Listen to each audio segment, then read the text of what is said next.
beautiful day. Got to run down to Abilene and get our IFR pitot-static check done. There's a lot of storms in the Panhandle. They're all just hanging out though. Really easy to dodge, fortunately. But you just have to make a conscious effort to go around them. Hopefully we can get there. So have to get a IFR transponder, get this little girl checked out by another Garmin dealer, put their signature in her little logbook, and then we'll be good for IFR, because I think we might be fixing to go back up north. That's just pretty much IFR the whole way, so we got to make sure everything's good. I'm also going to have to verify all the pitot-static installations, because this outfit here in Abilene has some pretty fancy equipment.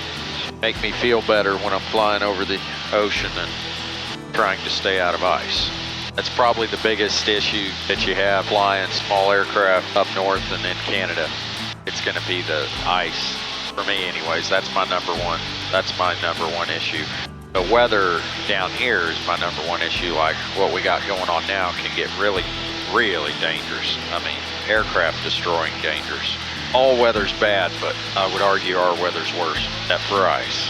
So you just basically have to stay away, and make sure you don't get trapped up on it. That's what I'm worried about is, you know, you're flying IFR the whole time, but a lot of times, since you're flying IFR, they will not allow you to descend.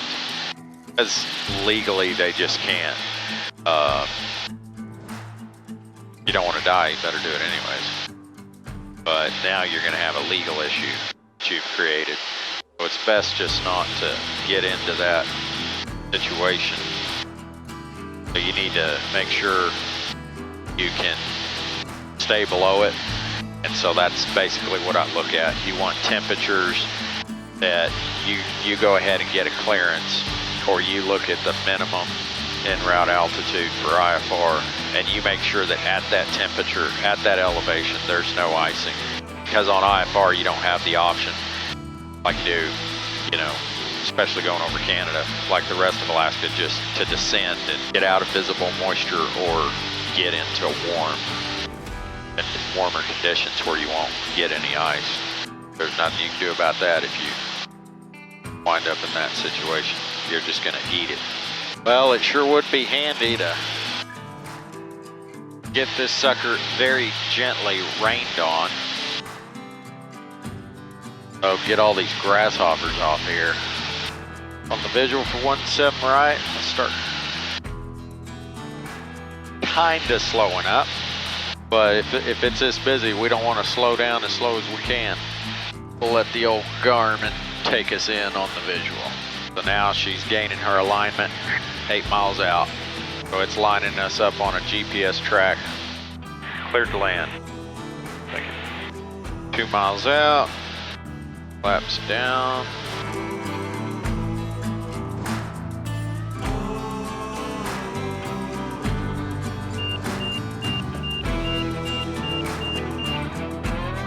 Problem at these big airports being you have to taxi forever and a half. Got a 1 or 2 mile taxi like a W for 3 miles or 4 miles. That'll get your attention. That'll wear you smooth and constantly head on a swivel for 4 or 5 miles. Multi-billion-dollar aircraft all around you. All right.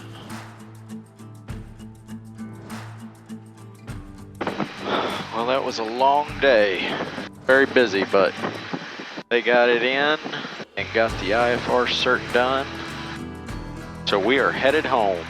All the IFR weather's blown out, so it's by the fact we can fly IFR now. We don't have to. Isn't that how it works? Engine is looking great still on taxi. How about we close the door? Always forget that on hot days.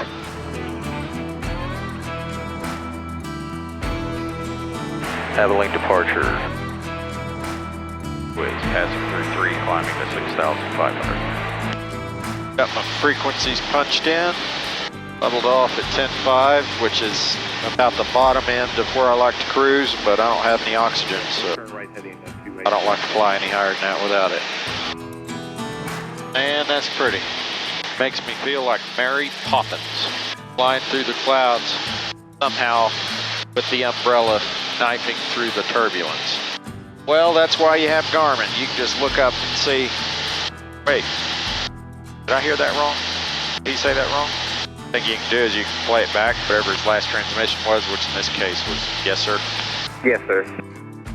Just reach up there and tap that and be like, oh, no, I heard it wrong, or no, they gave it to me wrong. Or you can just look up on your this fancy flight deck. You can do it G3X, you can do it 650 and figure out, oh, G3X is easiest, or a DXI. Just go nearest and, oh, this is what the frequency I should be on. Oh, there's no more guesswork. Really nice. One thing I love about the GTNs is VNAV. Uses your glide slope indicator to guide you down at whatever ankle or feet per minute you want. You can have it all loaded up ahead of time, and it alarms and lets you give you a 2-minute warning. It's handy stuff. The trick on Garmin's VNAV, and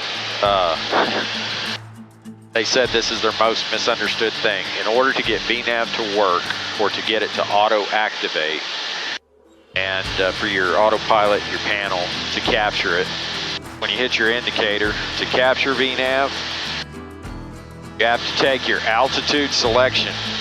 Make sure that it is at or below your target. That's the secret.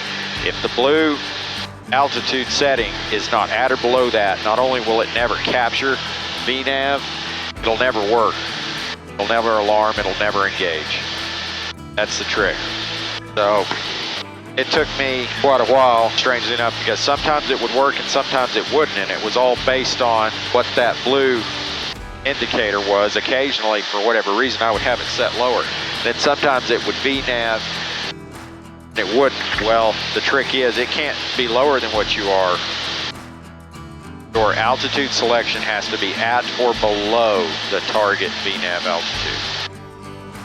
So if you do that, so if that's the next event in the flight, just go ahead and set your selection down to, let's say, pattern altitude or approach altitude, or whether it's your initial fix or your initial approach fix. Just set your minimum altitude. Just go ahead and set that there, and then it will just automatically capture it and line you really perfect up on the approach. And so same thing goes for an approach. So that's all GTNs. Repulse traffic is on short final for 04 repulse.